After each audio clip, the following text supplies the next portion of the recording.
Վարչապետ Նիկոլ Փաշինյանը ժամանել է Շվեյցարիա։ Դավոսի տնտեսական համաժողովի ընթացքում նա կմասնակցի Խաղաղության խորհրդի կանոնադրության ստորագրմանը։ ԱՄՆ նախագահ Դոնալդ Թրամփի իրավերով վարչապետը փաստաթուղթը կստորագրի իբրև հիմնադիր անդամ։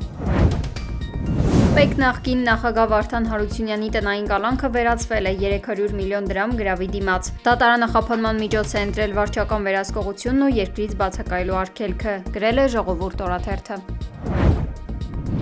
Եվրոպական միությունը պատրաստ է աջակցել Նախիջևանում երկաթուղային գծի վերականգնման նախագծերին, հայտարարել է Եվրոպական միության ընդլայնման հարցերով հանձնակատար Մարթա Կոսը Դավոսում Ադրբեջանի նախագահ Իլհամ Ալիևի հետ հանդիպման ժամանակ։ Մարթա Կոսը նշել է, որ կաջակցեն նաև Ադրբեջանի մարդասիրական ականաձերծման ջանքերին։ МИДу России поручено изучить поступившие к нам документы. Ռուսաստանը պատրաստ է սառեցված միջոցներից Խաղաղության խորհրդին $1 միլիարդ հատկացնել, հայտնել է Ռուսաստանի Դաշնության նախագահ Վլադիմիր Պուտինը։ Հեռավար ձևաչափով անվտանգության խորհրդի անդամների հետ խորհրդակցության ընթացքում Պուտինը մեկնաբանել է ԱՄՆ նախագահ Դոնալդ Թրամփի Խաղաղության խորհուրդ ստեղծելու նախաձեռնությունը եւ արտաքին գործերի նախարարությանը հանձնարարել ուսումնասիրել առաջարկը։ Теперь по поводу Гренландии. Անդրադառնալով Գրենլանդիայի եւ ԱՄՆ-ի միջև ծագած հարցին, Դաշնության նախագահը նշել է, որ դա Ռուսաստանին չի վերաբերում։ Մեջբերում Դանիան միշտ խիստ է վերաբերվել Գրենլանդիային, կարծես այն գաղութ լինի։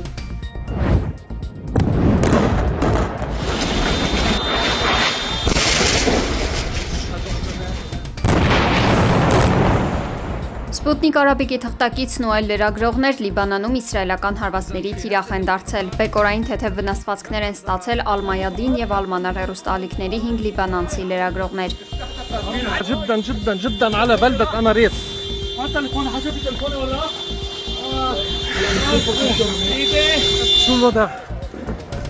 Իսրայելի պաշտպանության բանակը հայտարարել է, թե հարվածներն ուղղված են եղել շիական Հեզբոլլահ շարժման ռազմական ենթակառուցվածքներին։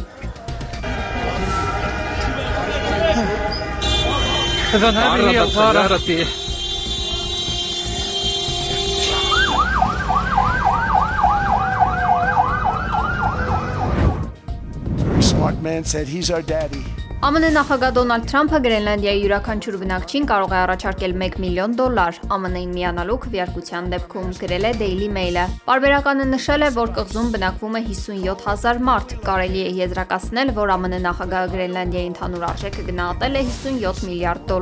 Մինչ այս Դանիայի արտգործնախարար Լարս Լեկե Ռասմուսենը հայտարարել է, որ ԱՄՆ-ն դեռևս սպառնալիք է Գրենլանդիայի համար։ Նրա կարծիքով ԱՄՆ նախագահ Դոնալդ Թրամփը դեռ ձգտում է կղզին ձեռք բերել։ Մեջբերում Գրենլանդիայում ռազմական ուժի կիրառումից հրաժարվելու մասին Թրամփի խոսքերը լավ են, բայց խնդիրն ինքնին չի գոլորշիացել։